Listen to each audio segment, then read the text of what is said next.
लाली बाबरकत नाम में मैं आपके सामने पास्टर जूलिया डेविड बस पाकिस्तान के तवज्जुह से खूबसूरत मैसेज के साथ हम देखते हैं।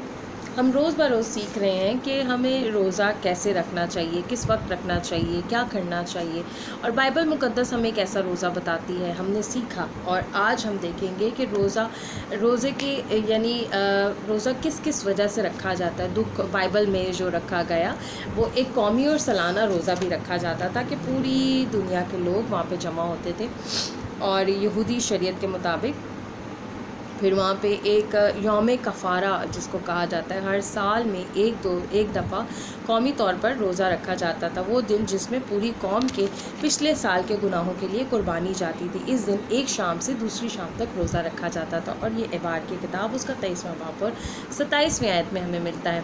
फिर हम देखते हैं दुख और पछतावे में रोज़ा, यूएल उसका पहला बाब और उसकी 14वीं आयत में हम देखते हैं कि फिर मज़हबी जोश को मुतासिर करने वाली पॉलिसी के तौर पे, यानी मज़हबी जोश की मज़हब में अगर कोई रंजिश आ गई है, कोई बात आ गई है, तो उसको फिर हमने कैसे दूर करना है, उसके लिए पूरी कौम ने रोज़ा रखना है एक दिल होकर खुदा के हुज़ूर में पहला सलातीन और उसका 21वां बाब और उसकी 19वीं आयत में आप ज़रूर पढ़िएगा। फिर उसके बाद है ज़ाती गम और दुख के इजहार के लिए पहला सैमुएल हम देखते हैं 20 बाब और उसकी 34 वर्स, यानी उसके अंदर ज़ाती गम और दुख, यानी जब हम अपने आप को महसूस करते हैं कि हम गम की हालत में, हम दुख की हालत में हैं, तो हमें कोई दुनिया का ऐसा कोना नहीं मिलता कि जहाँ पर हम जाकर रोएं, जहाँ पे हम जाके दुआ करें, सिवाय अपने खुदावंद यीशु मसीह की ज़ात के, कि जहाँ पर हम आते हैं, हम झुकते हैं, हम दुआ करते हैं और खुदावंद हमारी दुआओं को सुनता है। तो मेरे अजीज़ों, आए हम सब ज़ाती जब रोज़ा रखते हैं तो खुदावंद में मसरूर होकर रोज़ा रखें ताकि खुदावंद आपको बरकतों पर बरकतें बख्शे।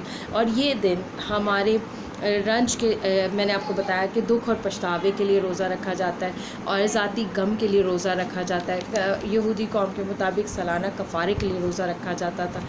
आज भी हमें ऐसे रोज़े रखने की, और अभी भी दुनिया में ऐसे बहुत से लोग हैं कि जो सिर्फ अपने लिए रोज़ा नहीं रखते हैं, वो ऐसे लोगों के लिए भी रोज़ा रखते हैं जिनको दुआ की ज़रूरत है। हम सबको भी ऐसा करने की ज़रूरत है। God bless you everyone.